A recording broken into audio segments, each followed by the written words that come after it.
I'm Mohammed Jamjoom. Ethiopia's Orthodox Tewahedo Church is one of the largest and oldest in Africa, but a split within its ranks last month led to weeks of unrest, divisions, and restrictions for social media users. And the fallout could still have ramifications for the church itself and the country. We have a lot to discuss with our guests, but first, this report from Katya Lopez Hodoyan.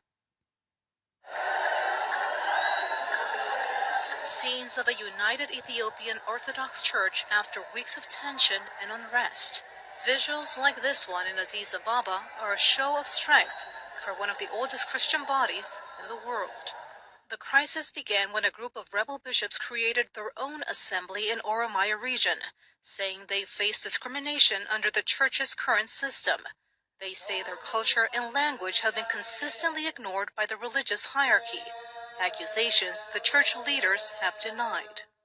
A set of Oromo archbishops and bishops who broke away from the Orthodox Church, and then the Oromo regional government was actually helping those breakaway bishops essentially take over the Orthodox Church and put their people in place.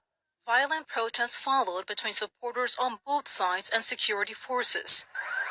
The church says at least 30 people have been killed in a week, and access to social media has been widely restricted. Prime Minister Abiy Ahmed has asked his ministers to stay out of the dispute. The government issued a ban on church-led demonstrations meant to oppose the breakaway movement. But religious leaders describe that move as a declaration to destroy the church. This is a really difficult situation for the prime minister. His political base, being in power, has primarily been between the Oromo, which is the ethnic group he comes from, and Ethiopia's largest ethnic group, and the Amhara, which has dominated the Ethiopian Orthodox Church. With more than 36 million followers, the Ethiopian Orthodox Church has been around for centuries, with vast religious, cultural, and political influence. For now, tensions have de-escalated, but further divisions may fuel more conflicts that threaten to extend well beyond the church. Katya Lopez Hodoyan, Al Jazeera. As Katya mentioned, the Ethiopian Orthodox Church has been around for a long time.